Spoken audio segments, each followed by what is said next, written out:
Physics की class में आज हम यहाँ पर बोर्ड एग्जाम में पूछे गए इम्पोर्टेंट न्यूमेरिकल सॉल्व करेंगे। तो देखो, पहला न्यूमेरिकल हमने यहाँ पर लिया है कि किसी माध्यम में प्रकाश का वेग 1.5 इंटू 10⁸ मीटर प्रति सेकेंड है।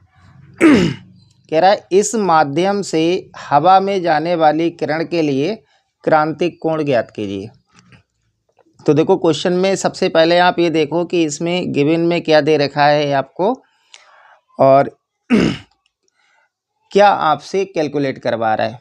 तो क्वेश्चन में क्या कह रहा था कि किसी माध्यम में प्रकाश का वेग आपको दिया है 1.5 इंटू 10⁸ मीटर प्रति सेकेंड, यानी कि माध्यम में आपको प्रकाश का वेग दे रखा है।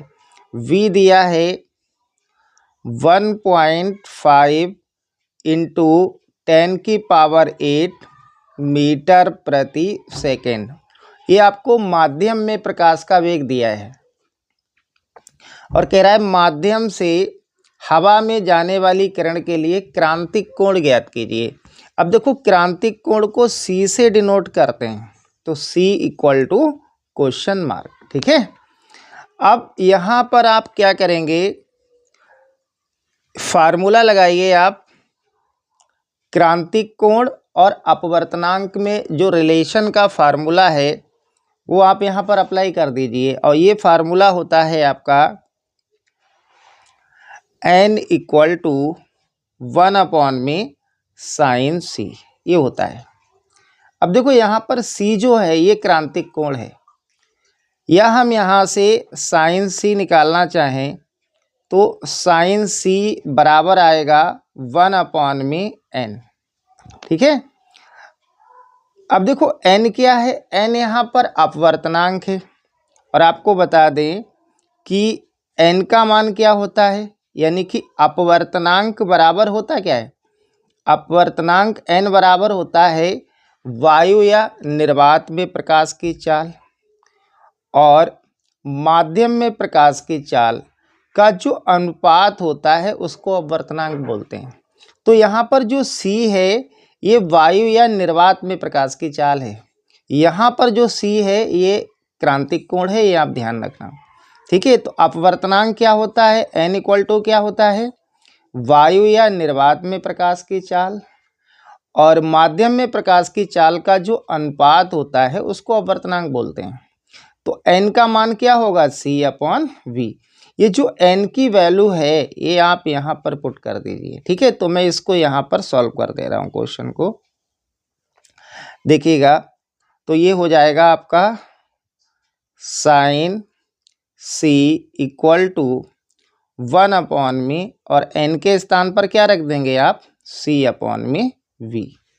ठीक है, और ये b ऊपर पहुँच जाएगा, तो हम इसको लिख सकते थे साइन C इक्वल्स टू v/में c, ये आ जाएगा। ठीक है, अब वैल्यू पुट कर दीजिए, आंसर आ जाएगा। देखो यहाँ पर sine C equal to v कितना है, v आपको गिवन में है 1.5 इंटू 10⁸, और c क्या है, निर्वात या वायु में प्रकाश की चाल, और इसकी वैल्यू फिक्स होती है, कितनी होती है, 3 इंटू 10⁸। ठीक है, अब इसको आप सॉल्व कर लीजिए। देखो, 10⁸ ऊपर प्लस की और नीचे भी प्लस है, ये जब ऊपर जाएगी तो ये माइनस में हो जाएगी, तो ऊपर हो जाएगा 10⁻0, और किसी की भी पावर 0 होती है तो उसका मान 1 होता है, या फिर हम इसको काट भी सकते हैं। ठीक है, तो ये आ जाएगा आपका 1.5/3, या हम पॉइंट हटाएंगे तो ये 0 आ जाएगा। अब देखो 15/30 है, तो इसको हम 1/2 लिख सकते हैं, यानी कि साइन C की वैल्यू आ गई 1/2। अब आपको देखना है कि साइन की टेबल में 1/2 किसका मान होता है। ठीक है, आपको क्या देखना है कि साइन की टेबल में 1/2 किसका मान होता है, तो ये साइन 30 का मान होता है।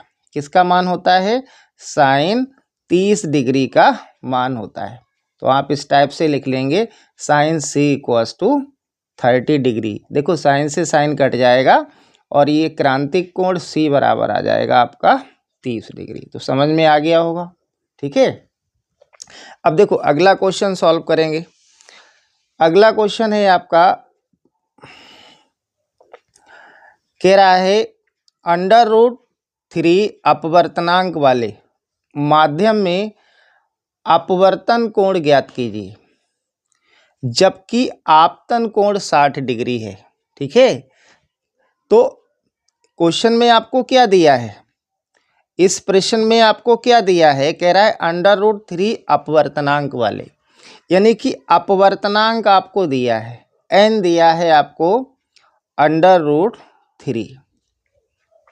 अपवर्तनांक यहाँ पर आपको दे रखा है और कह रहा है माध्यम में अपवर्तन कोण ज्ञात कीजिए जबकि आपतन कोण कितना है, 60 डिग्री है, और आपतन कोण क्या होता है, I होता है, और ये आपको 60 डिग्री दे रखा है और R आपसे निकलवा रहा है, R equal to question mark. R क्या है, R है आपका अपवर्तन कोण।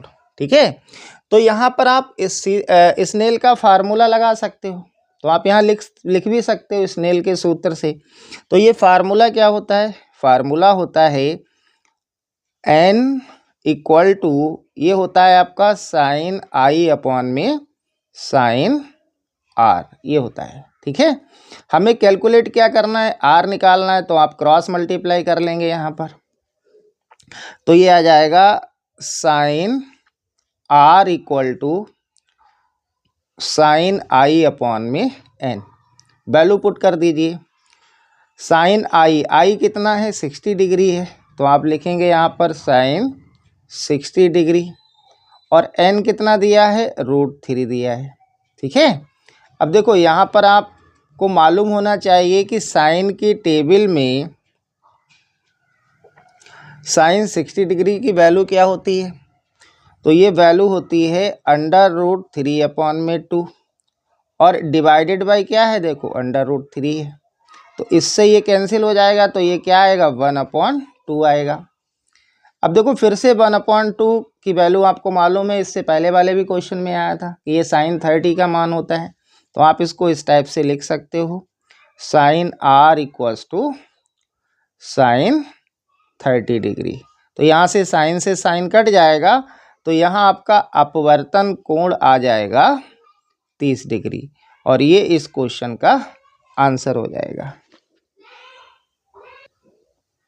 अब देखो यहाँ पर हमने अगला क्वेश्चन लिया है। अगला क्वेश्चन क्या है, इसमें कह रहा है यदि किसी प्रिज्म के लिए प्रिज्म कोण तथा न्यूनतम विचलन कोण दोनों का मान A हो तो प्रिज्म के पदार्थ का अपवर्तनांक क्या होगा। यहाँ पर हम आपको जो भी न्यूमेरिकल सॉल्व करा रहे हैं ये सब आपके बोर्ड एग्जाम में पूछे गए हैं, तो इसलिए आप इनको बहुत अच्छे से कर लेंगे। तो देखो क्वेश्चन क्या कह रहा है कि यदि किसी प्रिज्म के लिए प्रिज्म कोण तथा न्यूनतम विचलन कोण दोनों का मान A हो तो प्रिज्म के पदार्थ का अपवर्तनांक क्या होगा। यानी कि यहाँ पर आपको प्रिज्म के पदार्थ का अपवर्तनांक निकलवा रहा है और क्या रहा है कि प्रिज्म कोण और न्यूनतम विचलन कोण दोनों के मान A है, या ये भी कह सकता था कि दोनों के मान बराबर हैं। यानी कि आप कह सकते हो कि A बराबर है किसके, डेल M के। ठीक है, दोनों A क्या है, प्रिज्म कोण, और डेल M क्या है, न्यूनतम विचलन कोण है, और दोनों का मान क्या है, A है, तो हम इसको इक्वल A लिख सकते हैं। ठीक है, दोनों के स्थान पर हम A रख सकते हैं, यानी कि दोनों कैसे हैं, इक्वल हैं। ठीक है, तो आपको पदार्थ का अपवर्तनांक निकालना है, तो प्रिज्म के अपवर्तनांक का आप सूत्र लगा दो। सूत्र क्या होता है, n इक्वल टू, ये होता है sine A plus del M upon में 2, और डिवाइडेड बाई होता है साइन A अपॉन में 2।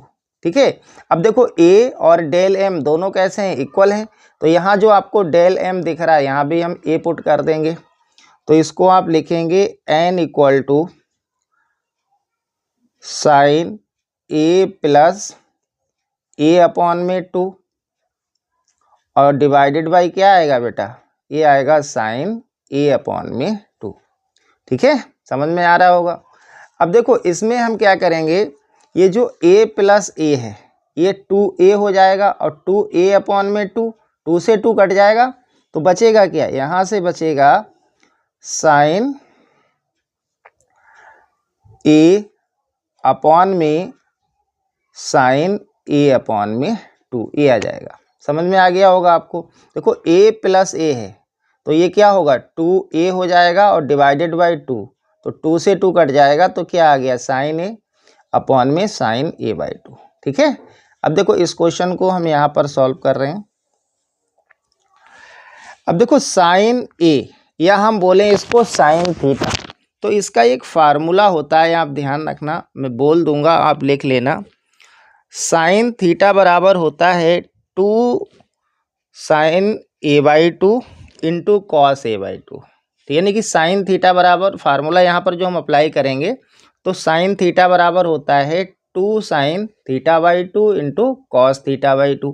अब देखो यहाँ पर थीटा नहीं है, ए है, तो यहाँ पर हम लिख सकते हैं इसको 2 sine A by 2 into cos A by 2 और डिवाइडेड बाई क्या है साइन ए बाई 2। ठीक है, तो ये फार्मूला है, आप ध्यान रखना। अब देखो इससे ये कैंसिल हो जाएगा तो अपवर्तनांक n का मान आ जाएगा 2 कॉस ए बाई 2। ठीक है, तो ये इसका आंसर हो जाएगा और ये क्वेश्चन आपका कई बार एग्जाम में पूछा गया है। ठीक है, तो n कितना आ जाएगा 2 कॉस ए बाई 2। अब देखो अगला क्वेश्चन सॉल्व करेंगे। अगला क्वेश्चन हमने लिया है, कह रहा है किसी पतले प्रिज्म से उत्पन्न न्यूनतम विचलन कोण 10 डिग्री है, प्रिज्म का कोण ज्ञात कीजिए और प्रिज्म के पदार्थ का अपवर्तनांक 1.5 है। ठीक है, तो क्वेश्चन में क्या दे रखा है आपको, कह रहा है कि किसी पतले प्रिज्म से उत्पन्न न्यूनतम विचलन कोण 10 डिग्री है। न्यूनतम विचलन कोण आपको दे रखा है, यानी कि डेल m दिया है आपको 10 डिग्री और देखो प्रिज्म का अपवर्तनांक दिया है n इक्वल्स टू, यानी कि n इक्वल टू दिया है 1.5 और कह रहा है प्रिज्म का कोण ज्ञात कीजिए, यानी कि प्रिज्म कोण आपसे निकलवा रहा है a equal to question mark. तो आप यहाँ पर फार्मूला लगा देंगे, डेल m इक्वल टू होता है n-1 इंटू ए, ये फार्मूला होता है। ठीक है, तो इसमें आप वैल्यू पुट कर दो, आंसर आ जाएगा। n कितना है 1.5, या देखिएगा यहाँ पर आप पहले फार्मूला बना लो क्योंकि हमें ये कैलकुलेट करना है। ठीक है, बाद में आपको फिर करना पड़ेगा। तो देखो a हमें कैलकुलेट करना है तो पहले यहाँ से हम a का फार्मूला बना लेते हैं। तो देखो a इक्वल टू, अब a के साथ देखो n-1 इंटू में है, इधर आएगा डिवाइड में आएगा, तो इसको हम लिख सकते हैं डेल m अपॉन में n-1, इस टाइप से हम इसको लिख सकते हैं। ठीक है, अब देखो इसको हम यहाँ पर सॉल्व कर देंगे तो a equal to del m कितना है 10 डिग्री और n-1, n कितना दिया है देखो 1.5 माइनस 1, तो a कितना आ जाएगा 10 डिग्री और 1.5 में से आप 1 माइनस करोगे तो 0.5 बचेगा। अब देखो पॉइंट हटाएंगे तो ऊपर 0 बढ़ जाएगा। ठीक है, तो ये 100 अपॉन क्या हो गया 100 अपॉन 5 हो गया। अब 5 से जब आप 100 में डिवाइड करोगे तो ये कितना आएगा 20 आएगा, यानी कि a आ जाएगा आपका 20 डिग्री, प्रिज्म कोण आ जाएगा 20 डिग्री। ठीक है, तो यहाँ पर जो भी हम आपको न्यूमेरिकल सॉल्व करवा रहे हैं ये सब आपके बोर्ड एग्जाम में पूछे गए हैं, इसलिए इनको आप बहुत अच्छे से सॉल्व कर लेना।